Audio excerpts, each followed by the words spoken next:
Hello everyone and welcome to yet another episode of Figure Review. I'm your host Umbrellarocks, and today we're going to be looking at the Figma number 424 Goblin Slayer from the series Goblin Slayer. So let's get started. First off, we're going to look at the box. As you can see on the front, we have the Goblin Slayer. It says Figma number 424. We have a picture of the Goblin Slayer on the side. I like that picture a lot. I'm probably going to have the box facing that direction when I have it on display. On the back, we have the Goblin Slayer with his sword, kneeling, two kneeling poses, him holding his club. Actually, you can see there's the joint holding him up in the back, and then there he's holding his club as well from the back side. Very cool. See, there we have him, same picture from the back, him holding his club from the back side. From the top, we have him with his sword and shield pointed. And on the bottom, same picture, so they reuse the same picture. Okay, let's open this up. See what you're working with.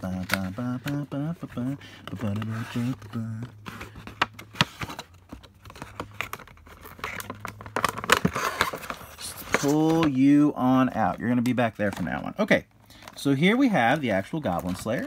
Let us remove the front of the packaging. And he comes nice and bundled up in his little blanket of plastic. Let's remove him out of that. Okay. Goodbye, plastic. I will see you in the trash at a later date. Okay. So here we have the Goblin Slayer. Let's take him out first. Here's the Goblin Slayer. Very nice. Little helmet. His helmet's dirty, actually. Very cool. Let's see. His knee articulation. He can go, oh, wow, past 90 degrees. Cool. Ankle is on a ball joint. Very good. His hip. It kind of moves in to the side whenever you move it up and down, but he does have hip movement. He has some slight waist movement as well. Let's see his arm. Wow, his arms are really stiff. It's on a ball joint, and he can only move it about 90 degrees. Wrist, very movable, very good for him holding weapons. Shoulders, you can't move them up or down or out very much because it hits his fur. But you can't move it. Oh, you can't even move it forward very much either. The armor keeps getting in the way. See, the armor feels like it's almost on its own little joint too. Look at how much it moves. I wonder how it's on there. Doesn't really have a lot of shoulder movement. His shoulder moves back more than it moves forward. So interesting. Sorry, I was messing with the armor there. The head movement, he has almost no head movement because again, he has this fur from his design. It's a hard plastic, so he can't really move his head up or down, slightly down, but not side to side. So not a lot of head movement. But again, that's the character's design. That's not really the figure's fault. You kind of have to work with what you've got. This ball joint is stiff as fuck. Okay, I got it moving though.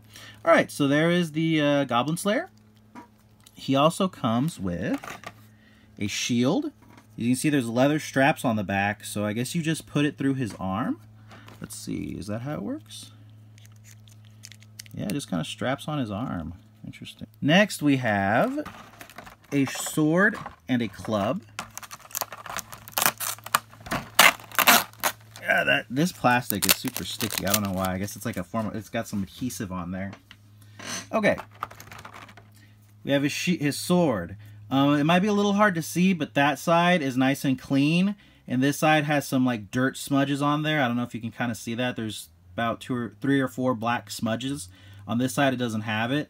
I'm guessing that might be, or actually, they're there, but they're really light compared to that side. I don't know how well that comes up on the camera. So he has his sword. Next, he has his club. Very nice. And also on the back, he has a little stand to hold him up, and he has a pair of extra hands, 4 hands. I don't know why they couldn't fit that right here. I guess they just were like, just put it in a bag and tape it to the back. Let me see. Okay, so the hands he has on are punching hands or fists. You can't hold any items with them. But actually, let me see this. Ooh, that slides in there nice and like neat. It's very snug once you get it all the way in there. That's what she said. He has a hole on his back, and I'm guessing that's for the peg stand in the box there. So give me a moment, and we're going to get him all suited up. Also, okay, Worry time. There's these knives he has. There's little nubs for the handles that he grabs, and when he leans forward, they hit his armor. Yeah, over time, yeah, see they're bending back. I don't know if you can see, but they're bending when it touches. I don't really like that. I think that's going to cause issues later with those snapping if you move them around too much. Though, I leave him in the box primarily. I don't really put these guys on display, so it's okay in my opinion. Okay, give me 1 second. With the stand for him. Okay, there his hands. I need, oh shit. I need his squeezing hand for his right hand, which is this one right here. It's a squeezing hand. Okay, so it pops off really easily. It's just I don't know if you can see that. There's just a little socket that fits into his fist. I'm gonna see if I can remove this. Okay, so we already have an issue. I went to pull his fist out of the ball joint, and it pulled his entire socket out with it. So see, that's what I was kind of like. Okay, there we go. I got it in all the way. So see, that's an issue with ball jointed wrists. I want to put his holding hand on, but when I pull it, the entire socket comes out of his hand. I just need the ball joint. Give me a moment. Let me see if I can get this out. Now he just has a hole. He's now guts on his right hand. Yeah, I can't get it out. Okay, so we tried at least. Yeah, let me try one more time. I'm going to try and like hold it from the joint and pull on it. Come on, baby. Come on out. Okay, there we go. So I actually had to hold the joint with my nail and then pull his fist off. So you know what? I'm actually going to just leave his closed fist here in the... I almost dropped that, and these are tiny hands, so that would have been... I would have been fucked. Let's see. We're just going to leave his little closed fist on his little hand holder, and I'm going to make his holding hand his new permanent hand. So there we go. See, you can see the little nub for the fist. We're going to pop that bad boy back on. I'm going to edit a lot of this out in post. Yeah, there we go. He's got his club. He's ready to go clubbing. Go clubbing goblins, that is. He does not come with any goblin figures in this box, unlike the Nendroid. It comes with a little goblin he can stab, but it's all good. Let me see. Yes, this is indeed his holding hand. That's how he holds his club. And actually, I don't even know how I'm going to get the sword in there, because it has a little, what is that called? The nub on the back? Somehow. I don't know. Does this pop off? Oh, it does. Okay, so that's how you get it in there. You gotta put it through his hand, and then we just gotta put the sword on top. Okay, so there we go. We got his sword on. It actually pops off here at the hilt. Okay, and let's put it on his hand here. Yeah, get on there. Okay, there we go. Hopefully it doesn't fall off, because the sword is a lot lighter than the club is. Also, but I don't even know how he's supposed to hold the club. It's so heavy, and his hand keeps falling off. So there's our Goblin Slayer. And let me see, do we need to do the same thing? Hold one end with your nails and pull on the hand to get it off. There we go. See, it actually came apart at the joint last time. That's kind of scary. Let me see. So then you just put his arm through. Yeah, it's kind of snug, man. Maybe the other way. Turn it. No, that's not right either. I don't know how you're supposed to get this on his arm. Just like that, I guess. You just kind of put it on there where the wrist holds it in place. It's kind of wonky, but it's okay. It's just for display. Okay. So we have our Goblin Slayer with his shield.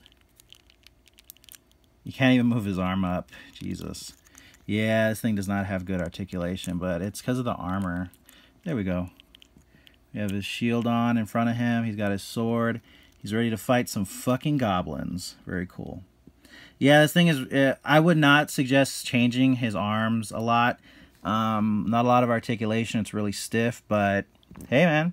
That's what you pay for. That's what you got to pay for the Figma for. All right. I'm going to edit out a lot of the times where I was bungling with the fucking figure. I hope you guys enjoyed. Until next time, this is the Goblin Slayer Figma review. I know it's very bungling reviews, but I kind of want to let you see hands-on what it's like to move and manipulate these figures. Again, we have our Goblin Slayer. Very nice. And he comes with his little club. Let me move the box up. He comes with his little club and and a couple extra hands. So that's what we have right now. Excellent. All right, guys. Thank you so much for watching. This is the end of the Figma Goblin Slayer review.